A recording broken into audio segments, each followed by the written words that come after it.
Biblias en el libro de Ezequiel. Invito a que vamos a Ezequiel capítulo 36 y vamos a estar leyendo desde el verso 25 al verso 27. Usted puede buscar en su Biblia Ezequiel 36, 25, 27 y por favor, si ya lo tiene ubicado, puede decirme amén con voz fuerte. Ok, muy bien. Voy a leer para ustedes en la Nueva Traducción Viviente. Así dice la palabra del Señor. Entonces los rociaré con agua pura y quedarán limpios. Lavaré su inmundicia y dejarán de rendir culto a ídolos. Les daré un corazón nuevo y pondré un espíritu nuevo dentro de ustedes. Les quitaré ese terco corazón de piedra y les daré un corazón tierno y receptivo.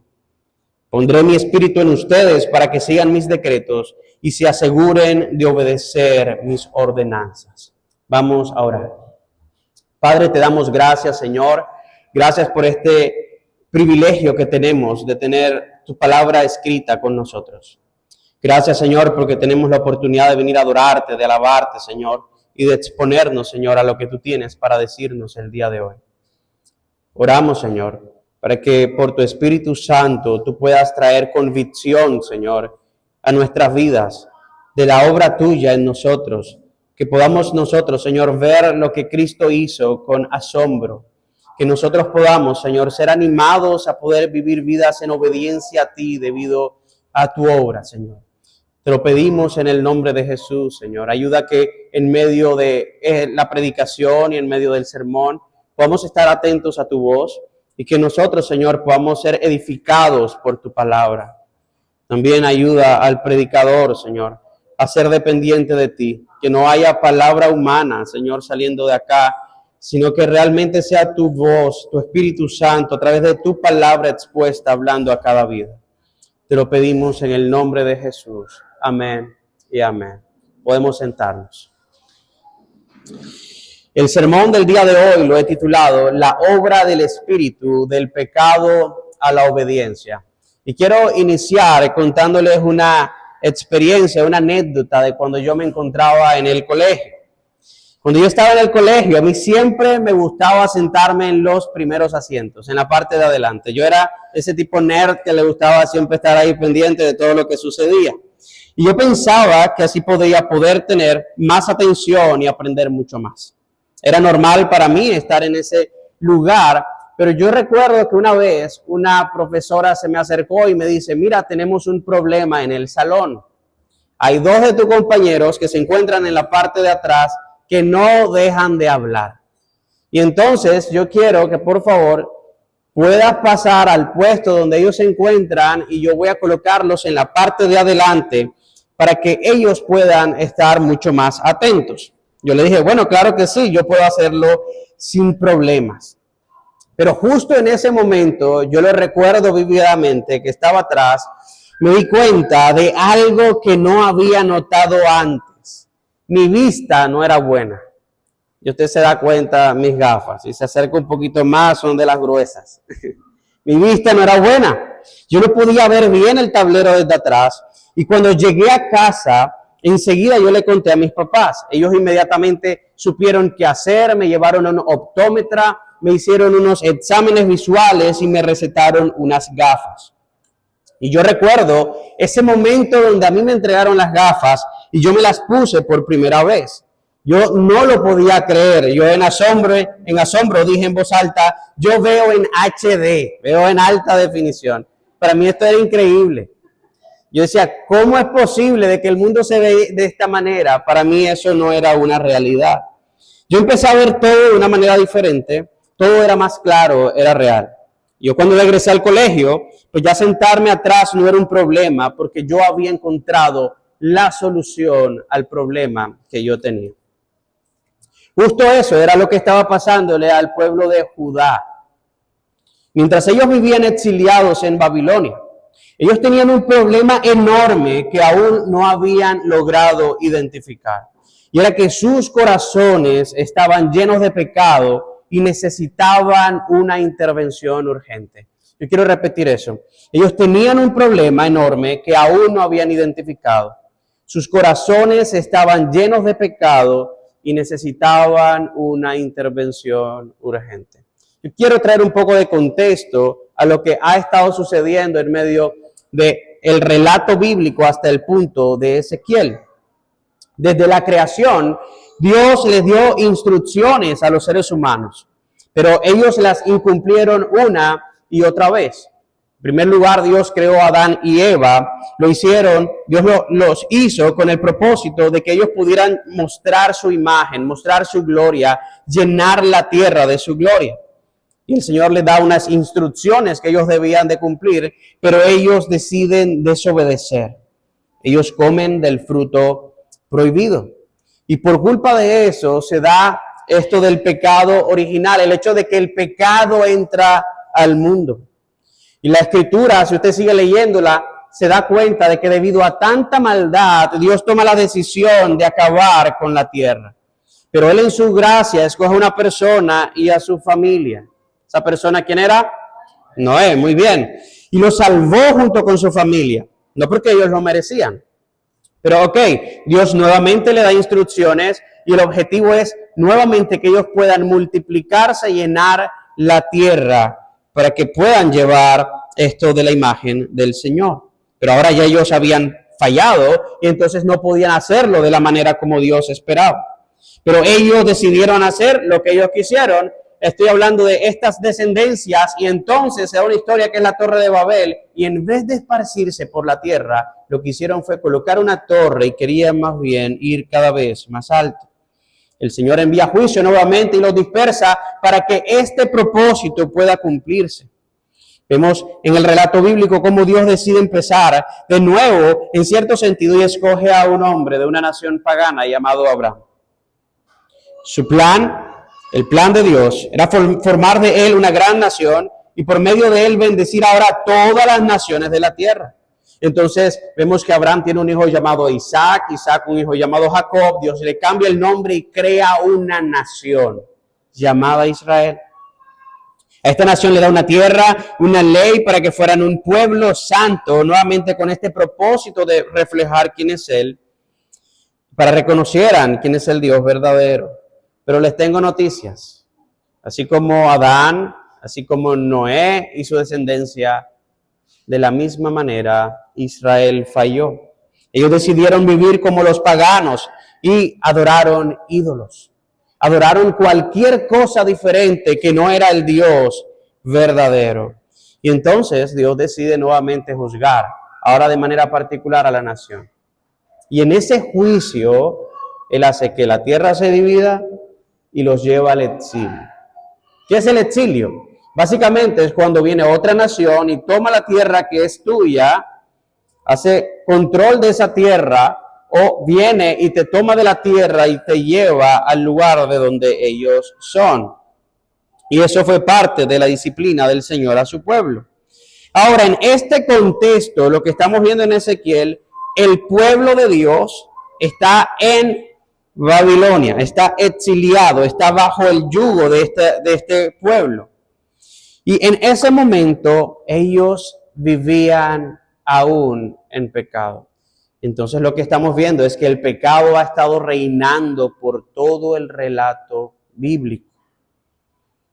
Y como mi ejemplo de las gafas, ellos no podían obedecer a Dios y ese era el resultado de lo que había estado sucediendo porque tenían un problema sin resolver y ni siquiera lo habían identificado, el problema de su corazón. Ellos no podían cumplir los propósitos de Dios, no podían obedecer a Dios, a menos que Dios mismo les diera un nuevo corazón. Y el Señor nos muestra en este pasaje esta promesa del nuevo pacto que Dios iba a tener con su pueblo, en donde era a través de la intervención de su Espíritu que ahora las personas de su pueblo iban a poder obedecer a Dios, cosa que no ha sucedido desde la caída del ser humano. Y esto es lo que nosotros vemos en contexto. Ahora, hermanos, teniendo esto en cuenta, yo quiero sostener el argumento mío del día de hoy, y es que debido al santo nombre de Dios, Él promete a su pueblo limpiar sus pecados, cambiarles el corazón y hacer que le obedezcan por medio de su Espíritu. Entonces, he dividido los puntos del sermón en esos temas principales. En primer lugar, vamos a estar viendo el lavamiento del Espíritu prometido. Luego vamos a ver la obra transformadora del Espíritu prometido. Y en tercer lugar, vamos a estar viendo el resultado de la obra del Espíritu prometido. Entonces, yo quiero que vaya a su Biblia y nuevamente vamos a leer juntos el verso 25. Dice así: entonces los rociaré con agua pura y quedarán limpios. Lavaré su inmundicia y dejarán de rendir culto a ídolos. En primer lugar, yo quiero mostrarles cómo el verso 25 empieza con la promesa de Dios de restaurar a su pueblo. Y Él está hablando en primera persona. Él está diciendo: yo soy el que lo voy a hacer. Él es el que va a intervenir. Esto no es un llamado a que el pueblo lo haga. El Señor no está diciendo: ustedes deben de rociarse con agua pura, ustedes deben de colocarse limpios, deben de estar limpios, sino que Él dice: yo lo voy a hacer, mostrando de que el pueblo no ha podido hacerlo porque el pueblo tiene un problema. Es el Señor el que se compromete a intervenir. No es un llamado al pueblo. Él mismo está diciendo que lo va a hacer. Y nos vamos a dar cuenta más adelante que esto es bueno. Porque si no puede el pueblo hacerlo, entonces necesita que alguien intervenga, que tenga el poder de hacerlo. Y este es el mismo Dios. Y entonces el problema está desde el mismo verso 16 que está explicado. Vamos un poquito más atrás. Dice lo siguiente: luego recibí este otro mensaje del Señor. Hijo de hombre, cuando los israelitas vivían en su propia tierra, la contaminaron con su mala manera de vivir. Para mí, su conducta fue tan impura como el paño menstrual de una mujer. Contaminaron la tierra con homicidios y con la adoración de ídolos. Por eso derramé mi furia sobre ellos. Los esparcí por varios países a fin de castigarlos por su mala manera de vivir. Pero esparcidos entre las naciones, deshonraron mi santo nombre. Pues las naciones decían: estos son el pueblo del Señor, pero Él no pudo protegerlos en su propia tierra. Entonces vemos que el pueblo de Dios está siendo disciplinado por Dios debido a su pecado, y en medio de este juicio de Dios, el pueblo sigue pecando. Entonces eso está mostrando esta condición. El pueblo era pecador, había deshonrado al Señor con su conducta, y vemos que claramente se especifica qué es lo que estaban haciendo. Eran idólatras. Habían tomado las religiones, las costumbres paganas de las otras naciones y habían permeado esas costumbres dentro del pueblo de Dios. Y ahora es muy fácil ver este texto y decir: bueno, qué pueblo tan malo. Definitivamente tenían la misma revelación de Dios con ellos y actuaban de esa manera. Pero yo quiero mostrarles que esto no habla solamente del estado del corazón del pueblo del Señor en el Antiguo Testamento, el pueblo de Judá, sino que esto es un reflejo del corazón de cada uno de nosotros. El pecado ha traído graves consecuencias a los seres humanos. Debido a nuestro pecado, debido a desobedecer a Dios, nadie puede estar en la presencia del Señor y estamos bajo una condenación eterna. Romanos 3:23 dice que todos hemos pecado y por eso nadie puede alcanzar la meta gloriosa establecida por Dios. Entonces, parte de esa consecuencia de nuestro pecado es que ahora tenemos una incapacidad. Nadie puede alcanzar esa meta. Y Dios, en un carácter justo y santo, no puede dejar sin castigo al culpable.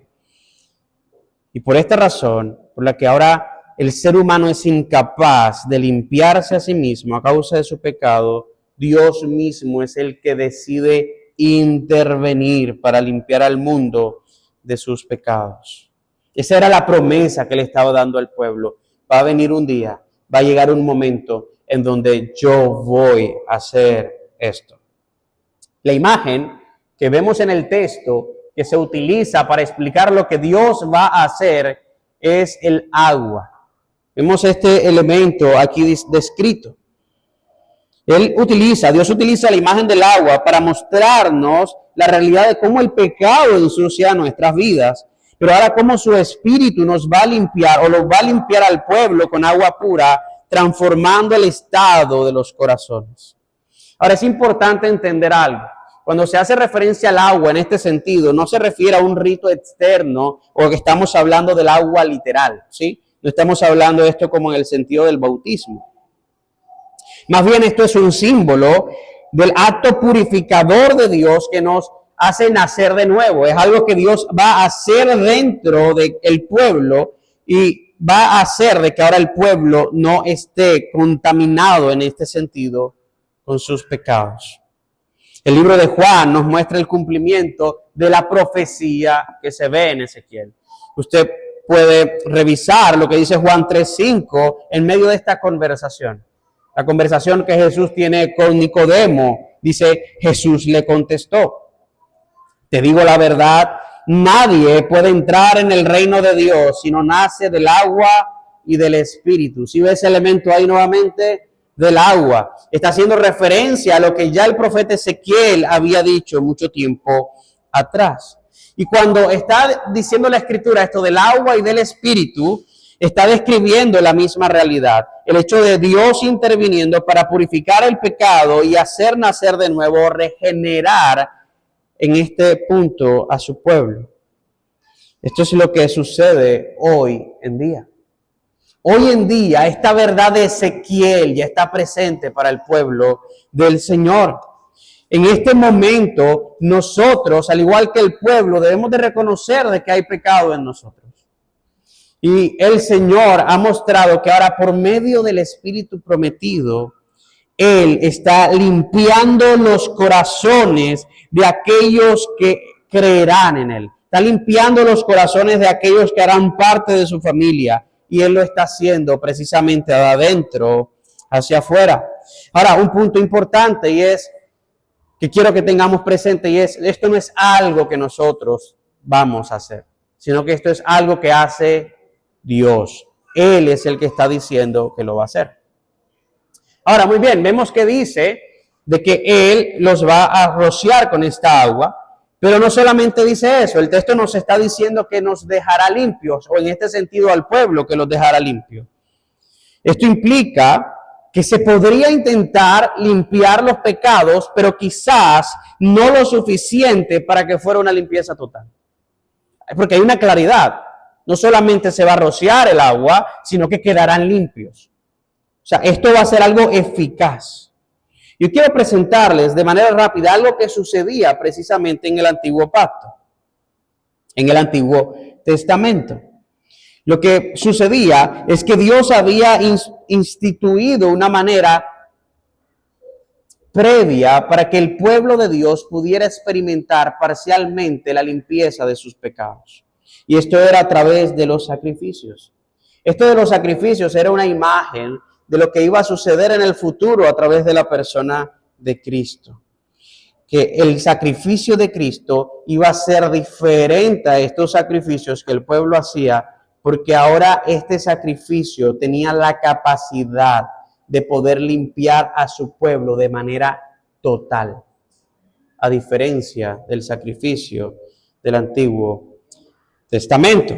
Yo quiero leer para ustedes Hebreos capítulo 9, verso del 11 al 15. Si usted puede ir a su Biblia, le agradezco. Vamos a leer Hebreos 9, del 11 al 15.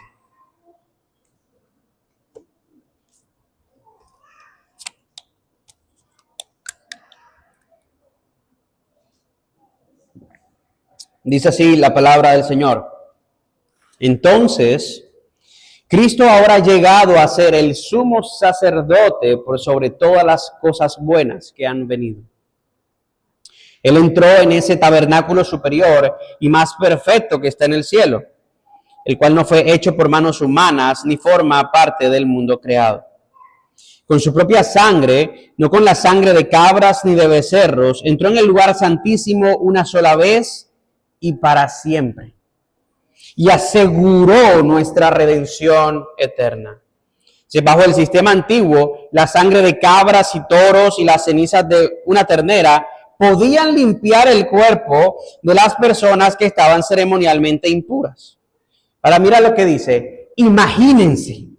Cuanto más la sangre de Cristo nos purificará la conciencia de acciones pecaminosas para que adoremos al Dios viviente. Pues por el poder del Espíritu eterno, Cristo se ofreció a sí mismo como sacrificio perfecto por nuestros pecados. Por eso Él es el mediador de un nuevo pacto entre Dios y la gente, para que todos los que son llamados puedan recibir herencia eterna que Dios les ha prometido.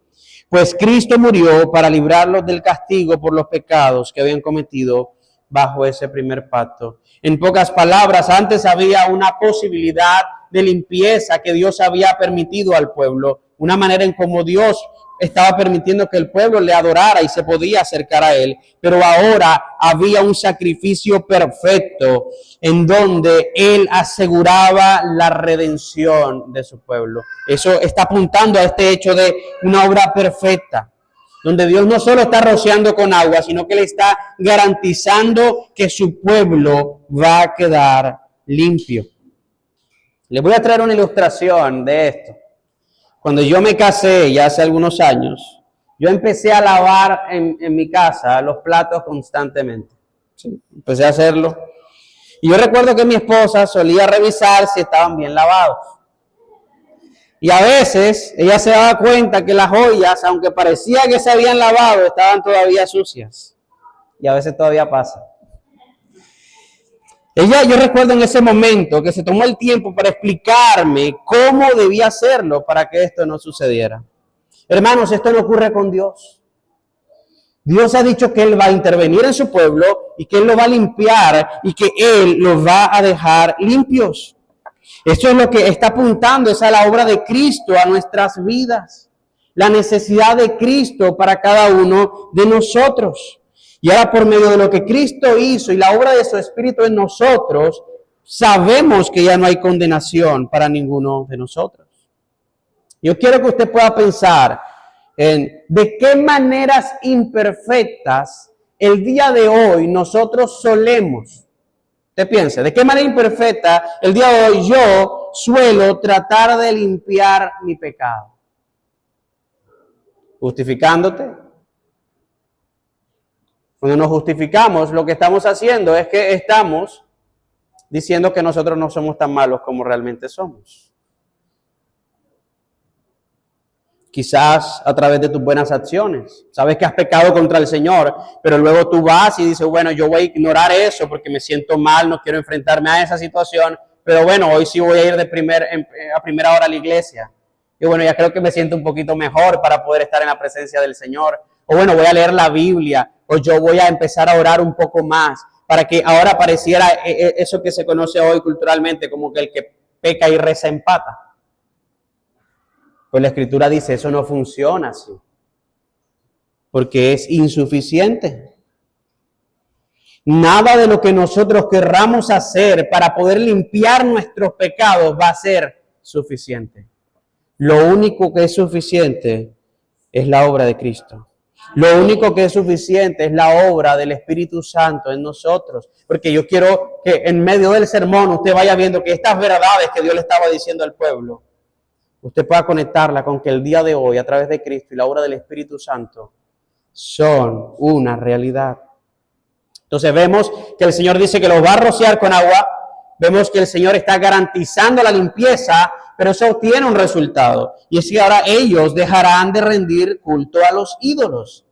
Y eso nos lleva a una conclusión. Ellos no podían dejar de rendir culto a los ídolos a menos de que Dios haya intervenido limpiándolos y garantizando esa limpieza. Entonces el lavamiento con agua pura y la limpieza iba a tener ese resultado práctico en sus vidas. El pueblo de Dios ahora iba a estar capacitado para dejar de rendir culto a ídolos. Solo por medio de esta obra del Señor. La pregunta es, ¿cuáles son los ídolos que tú estás adorando en tu corazón? Yo quiero que tú pienses, ¿a qué es eso en lo que más tiempo le estás dedicando una y otra vez? ¿Qué es eso que no es el Señor que está llamando más tu atención?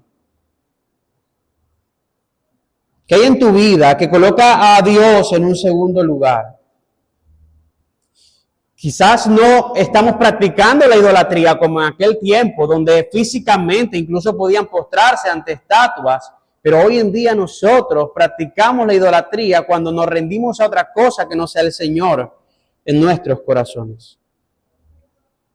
Entonces era importante que el pueblo pudiera entender que a menos que Dios intervenga, ellos podían dejar de rendir culto a ídolos. Y hermanos, es importante que nosotros podamos entender que a menos que Dios intervenga, nosotros vamos a poder vivir para Él.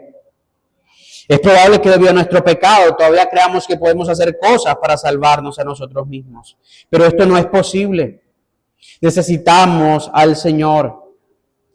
Necesitamos mirar de que solo con la obra del Señor es que ahora vamos a estar capacitados. El pueblo no podía adorar al Señor plenamente por sus pecados. Quizás lo hacía de manera superficial, pero el Señor estaba llamando a que el pueblo lo hiciera de corazón. Y ahí es donde vamos al segundo punto. La obra transformadora del Espíritu prometido. Yo quiero que revisemos el verso 26. Ezequiel 36, 26 dice, ahora les daré un corazón nuevo, pondré un espíritu nuevo dentro de ustedes, les quitaré ese terco corazón de piedra y les daré un corazón tierno y receptivo. La razón por la que el pueblo no podía obedecer, y hemos hablado esto de la incapacidad, era precisamente porque sus corazones estaban afectados por el pecado. Aquí es donde el Señor está mostrando el diagnóstico del pueblo. Esta es la razón por la que mi pueblo no obedece. Dios mismo lo describe como un corazón de piedra, un corazón terco, un corazón insensible a la voz del Señor. Yo quiero decir al menos 3 cosas de lo que significa un corazón de piedra que vemos en la Escritura. En primer lugar, es un corazón que no puede entender la diferencia entre lo bueno y lo malo. Vemos que la palabra del Señor en estos términos nos habla en 1 Corintios 2:14, dice, pero los que no son espirituales no pueden recibir esas verdades de parte del Espíritu de Dios, porque todo les suena ridículo y no pueden entenderlo, porque solo los que son espirituales pueden entender lo que el Espíritu quiere decir. Entonces hay una incapacidad para entender las cosas del Señor. Un corazón de piedra también se refleja en el hecho de que ahora hay una incapacidad de buscar a Dios. Esto está reflejado en Romanos 3. Dice, como dicen las Escrituras, versos 10 y 12, no hay ni un solo justo, ni siquiera uno. Dice, nadie es realmente sabio. Tú puedes creer que eres sabio, pero la Escritura está diciendo que no es así. Dice, nadie busca a Dios. Entonces, ese corazón de piedra se reflejaba en que el pueblo no podía buscar a Dios. Todos se han desviado, todos se volvieron inútiles. No hay nadie que haga lo bueno, ni uno solo. Tercera razón, el corazón de piedra impide que el pueblo de Dios pueda obedecer a Dios. Otro profeta que Dios había levantado para llevar al pueblo al arrepentimiento en estos tiempos, del profeta Ezequiel aproximadamente, fue el profeta Isaías. Y él dice, llevado por el Señor, en el verso 6 del capítulo 64, dice, estamos todos infectados por el pecado y somos impuros. Dice, cuando mostramos nuestros actos de justicia, no son más que trapos sucios. Como las hojas del otoño, nos marchitamos y caemos, y nuestros pecados nos arrasan como el viento. Esto significa que el pueblo, el diagnóstico del corazón de piedra, es que el pueblo está completamente incapacitado, infectado por el pecado. Sus emociones están distorsionadas, su voluntad está siendo esclava del pecado, su mente está oscurecida. Yo quiero que piense cómo eso sucede el día de hoy, cómo usted puede ver estas realidades el día de hoy. Quizás usted en algún momento ha tratado de llevarle el mensaje del evangelio a alguien, en su trabajo, en su casa, en su familia, a sus amigos, y usted cuando les habla parece que que la gente no entiende. Esto es una realidad. Entonces ya usted sabe cuál es el diagnóstico. O quizás tú estás sentado aquí el día de hoy y una y otra vez se te ha presentado el evangelio, has venido a la iglesia, tú dices, bueno, yo estoy haciendo esto porque me dicen que es bueno, pero tú como que no logras entender lo que está sucediendo. Pues este es tu diagnóstico. Un corazón de piedra.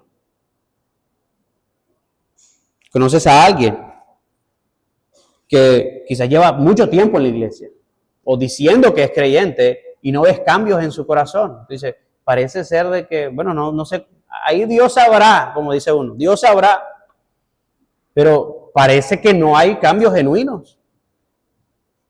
Dice, mira, yo intento, pero yo no puedo, o sea, yo quiero hacer la voluntad de Dios y no se me da. Pareciera que hubiera algo que está impidiendo que yo deseara a Dios, que yo quisiera estar con Dios. Pues ahí está el diagnóstico. Esto es una evidencia de que el problema de nosotros con Dios no está apuntando a nuestros actos. Esto no se trata de la voluntad. El problema de nosotros con Dios va más adentro. Se trata del corazón. Es necesario considerar las palabras de Dios sobre el diagnóstico del corazón humano. Y a menos que Dios sobre en él, no podrá ser transformado. Segundo punto, dice, no solamente este corazón de piedra, Él lo va a retirar, sino que Él ahora va a dar un corazón de carne. Entonces lo que el pueblo necesitaba era un nuevo corazón. Un corazón que reflejara una nueva naturaleza. Un corazón dispuesto a escuchar a Dios y a seguirle. Un corazón inclinado hacia Él. Y este nuevo corazón también es de lo que está hablando Jesús con Nicodemo en Juan capítulo 3. En esta conversación, cuando dice, te es necesario nacer de nuevo. Y se nos muestra que esto es una obra del Espíritu Santo de Dios. Aquella persona que ha empezado a considerar el Evangelio según las Escrituras, que ha sido expuesto a este mensaje de salvación y empieza a entenderlo, ahí lo que entendemos es que entonces Dios está transformando su corazón. Tener un corazón ahora tierno y receptivo a la voluntad de Dios y a los propósitos de Dios está implicando ahora un profundo amor por Jesús y por su obra. Cuando el Señor empieza a obrar en nuestro corazón, parece que ya las cosas que antes nos gustaban, que no agradaban a Dios, empiezan como a dejarnos de gustar. Y no es que estemos haciendo las cosas para el Señor porque nos dicen que las tenemos que hacer, sino que hay un deseo en nosotros por agradar al Señor. La pregunta es, ¿cómo está tu corazón hoy delante de Dios? ¿Es un corazón obstinado? ¿Es un corazón que le cuesta perdonar?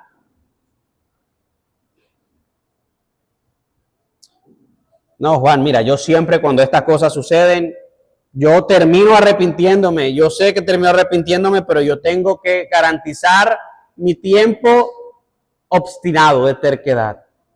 Yo quiero ese tiempo para mí. ¿Será que tu corazón siempre quiere tener la razón? ¿Es un corazón que ignora el consejo de Dios, que se inclina a vivir a su manera? ¿O tu corazón es un corazón receptivo, es un corazón humilde, es un corazón que reconoce que puede pecar? Es un corazón que reconoce que ha pecado, pero que necesita la gracia de Dios. ¿Será que tu corazón quizás es uno que busca la gloria de Dios en todo momento? Ok, bueno, yo creo que en mi corazón Dios está haciendo algo. O yo puedo decir, mira, definitivamente, yo hago este diagnóstico según lo que estamos leyendo y mi corazón no tiene vida, es un corazón de piedra. Un autor llamado John Piper, cuando se está hablando de esto del nuevo nacimiento y se está hablando de lo que significa la obra del Espíritu, él utiliza esta frase. Podemos decir que el nuevo nacimiento es como que Dios está aumentando tus deseos por Él y disminuyendo tus deseos por el mundo. Eso es una manera interesante de poder evaluar cómo Dios podría estar obrando en nuestras vidas. Tercer punto. El resultado de la obra del Espíritu prometido. Y veamos el verso 27. Dice, pondré mi espíritu en ustedes para que sigan mis decretos y se aseguren de obedecer mis ordenanzas. Es interesante ver cómo anteriormente se nos ha dicho que parte de esta obra es que el Señor va a hacer que ellos dejen de adorar ídolos. Ok, ellos dejan de hacer algo, dejan de vivir en sus pecados. Ahora dejan de hacer estas cosas. Pero el Señor no simplemente hace eso, no lo deja en un punto neutral, sino que aquí en el verso 27 dice que Él ahora va a colocar su espíritu en ellos con el propósito que ahora puedan obedecer. O sea, Dios está interviniendo para garantizar no solo la limpieza, sino también la obediencia. En el Antiguo Testamento, el Espíritu de Dios capacitaba a personas específicas para que cumplieran sus propósitos. Dios daba de su Espíritu y las personas hacían conforme a la voluntad de Dios. Pero vemos, por ejemplo, en el ejemplo de Saúl, que Dios retiró su Espíritu de Saúl debido a su pecado. Pero cuando se está hablando de esta promesa del Espíritu de Dios en medio de su pueblo, está haciendo referencia a este nuevo pacto en donde ahora el Espíritu de Dios va a habitar en el creyente. Esta es una promesa que fue cumplida en Pentecostés. Y ahora los creyentes, al ser el pueblo de Dios, son el templo del Espíritu Santo. Y el hecho de que el Espíritu de Dios esté dentro del creyente, ahora eso implica la posibilidad de vivir para Dios cumpliendo sus propósitos. Y eso es una buena noticia. Si tú eres creyente y tú sabes que el Espíritu Santo de Dios habita en ti, te tengo buenas noticias. Ahora tú puedes obedecer a Dios. Ahora tú puedes vivir para Dios. Ahora Dios te ha dado la capacidad para hacer lo que antes no podías hacer, porque el Espíritu de Dios está en ti. Eso es una buena noticia. Y lo digo porque muchas veces como creyentes, en medio de la lucha contra el pecado, entramos en el pensamiento de decir, no, pero es que yo no puedo. Sí, es difícil, estamos en una lucha. Nuestra carne quiere entrar a gobernar nuestros corazones, pero nosotros debemos de entender la verdad de la palabra. Y muchas veces nuestro problema es incredulidad. ¿Cómo es incredulidad? No creemos lo que Dios dice. Y Dios dice que si tienes el Espíritu puedes obedecer. Eso es un ánimo para nosotros. ¿Podemos vivir para Dios? Esto en lo que había fallado Adán, Noé, el pueblo de Israel, ahora es posible en la iglesia. El pueblo de Dios, la iglesia de Dios puede obedecer, puede llevar la palabra de Dios, puede llevar las obras del Señor, puede mostrar quién es Dios en medio de las naciones. Dios no está diciendo que el pueblo solamente va a dejar sus ídolos de forma superficial. Él está garantizando un corazón que va a dar fruto. Y el fruto que va a dar es el fruto del Espíritu Santo. Eso significa que esa promesa que Dios ya había dado por medio del profeta Ezequiel ya es una realidad para nosotros el día de hoy. Mire lo que dice Romanos 8 del 3 al 4. La ley de Moisés no podía salvarnos, porque nuestra naturaleza pecaminosa es débil. Así que Dios hizo, ¿quién hizo? Dios hizo lo que la ley no podía hacer. Él envió a su propio Hijo en un cuerpo como el que nosotros los pecadores tenemos. Entonces estamos viendo la obra de Cristo y cómo esto funciona. Y dice, y en ese cuerpo Dios declaró el fin del dominio que el pecado tenía sobre nosotros mediante la entrega de su Hijo como sacrificio por nuestros pecados. Y mira lo que dice como resultado.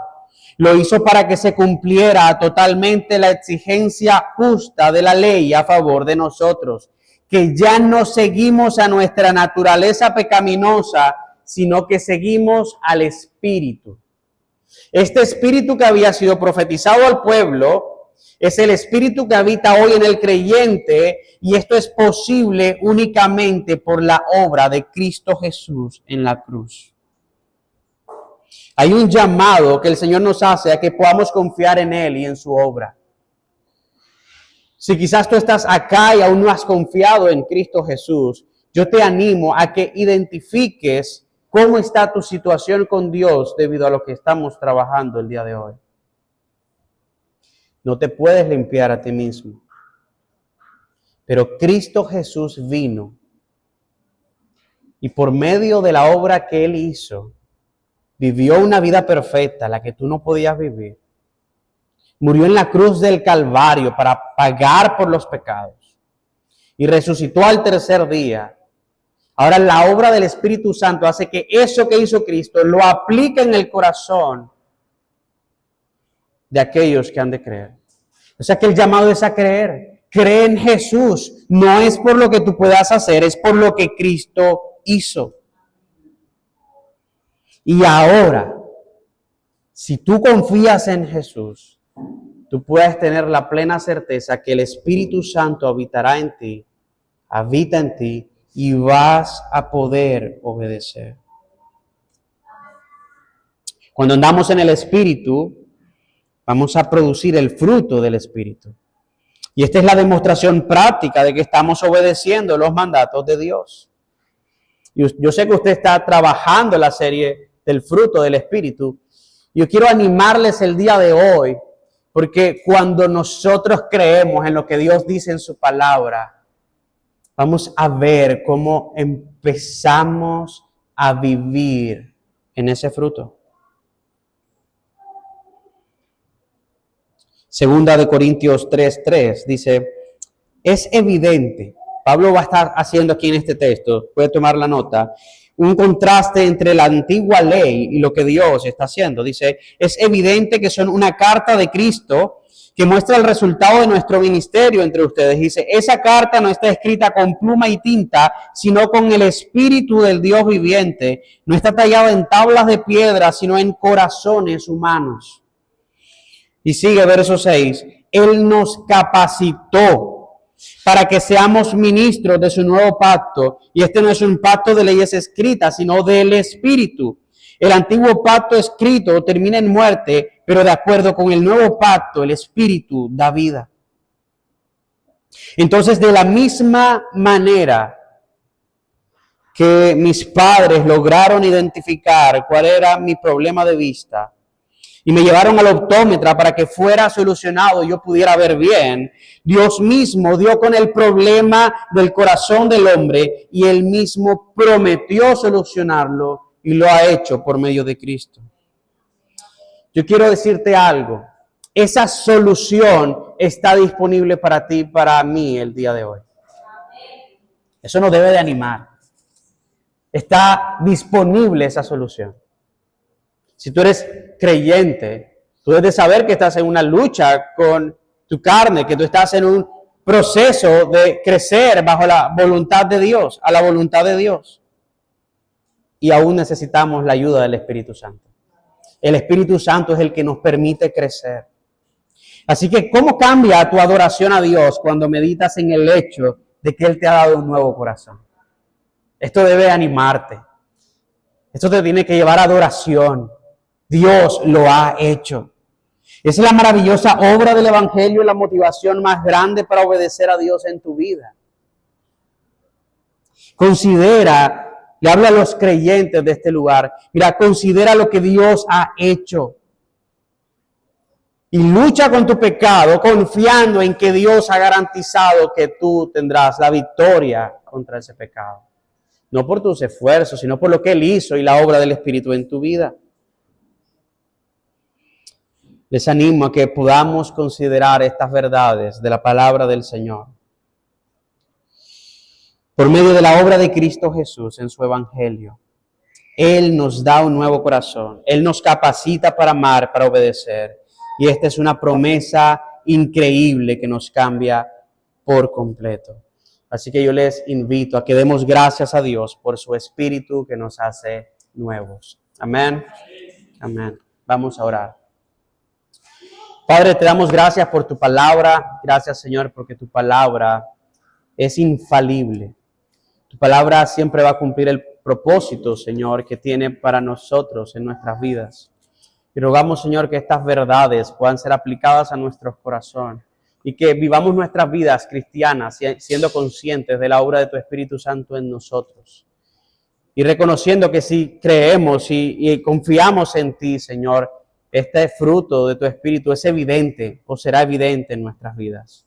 Gracias por la obra de Cristo que hace posible esta realidad. Y oro, Señor, por aquellos que aún se niegan a creer. Oro por aquellos que aún presentan, Señor, esta realidad de corazones insensibles a tu voz. Porque ahora, sabiendo de que tú eres el que puede transformarles, dependemos de ti para que lo hagas por medio de tu evangelio. Permite que puedan ver la verdad de lo que hemos expuesto el día de hoy y tu nombre sea glorificado. Te lo pedimos en Cristo Jesús. Amén y amén.